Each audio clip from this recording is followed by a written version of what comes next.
ओम उपस्थित पवित्र आत्माओं, आज मैं ऋषिकेश गंगा तट पर हूँ। ऊपर देखो, ये पहाड़ी पर सूर्य उदय होने वाला है और गंगा की कलकल लहरें, बड़ा आनंद आ रहा है। ठंडी ठंडी बयार चल रही है, बयार हवा चल रही ठंडी ठंडी। इसके लिए यजुर्वेद का एक मंत्र है, उपहोरे गिरीणाम संगमे च नदीनाम धिया विप्रो अजायत।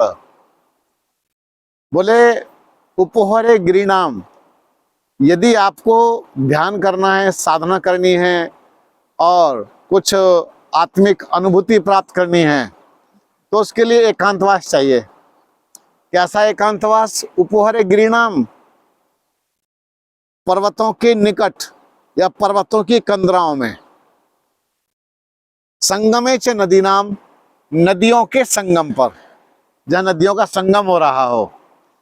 अभी हम आगे, हम एक पॉइंट है हमारा जहां पर उधर से भी और इधर से भी नदी मिलती है आपस में। एक बड़ा अच्छा लगता है वहां पर, और शोर भी बहुत है नदी का। संगमे च नदी नाम धिया विप्रो अजायत।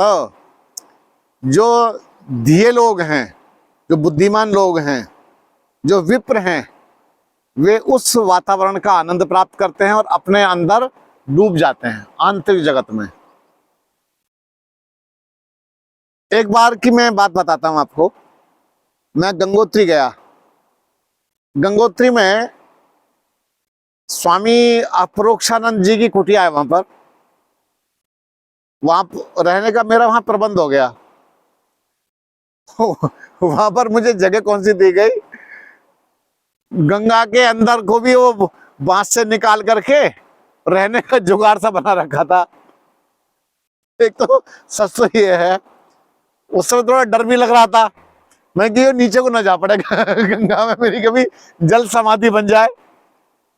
और फिर इतना अधिक शोर था बहुत शोर था, धड़ धड़ धड़ धड़ धड़ सब, जब पानी गिर रहा था करके, जल गिर रहा था।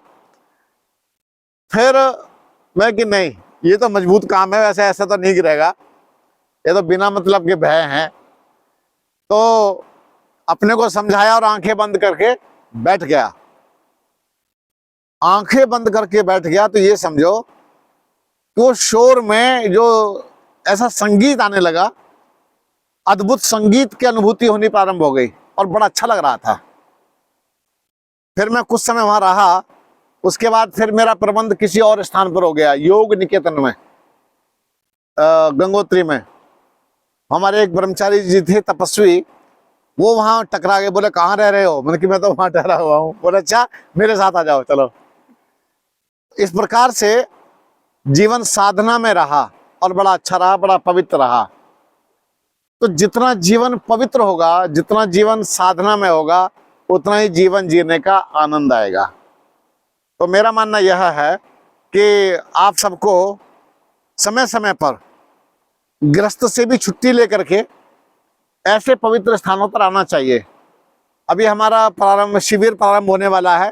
अगला शिविर 4 मई से ऋषिकेश में ही ध्यान मंदिर आश्रम में आप लोग संपर्क कर सकते हैं, आ सकते हैं। और मैं ये कहता हूँ, जब बच्चों की छुट्टियां हो जाएं तो बच्चों के सहित आइए, ताकि बच्चों को भी गंगा तट का आनंद प्राप्त होवे। और चूंकि मेरा स्वभाव भी है कि जब मैं तपोवन में होता हूं तो वहां जंगलों में लेके घूमता रहता हूं लोगों को, और जब मैं यहाँ आता हूँ ऋषिकेश तो गंगा तट पर ले आता हूँ, वहां पर कुछ क्रियाएं करवाता हूँ।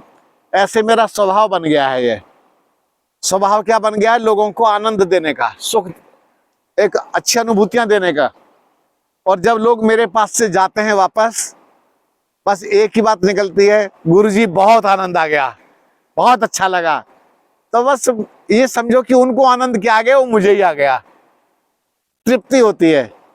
ऐसे तृप्ति होती है जैसे माँ बच्चों को खाना खिला के खुश होती है, और बच्चा अगर कोई कम खा रहा है तो कहती है अरे आज तूने कम कैसे खाया।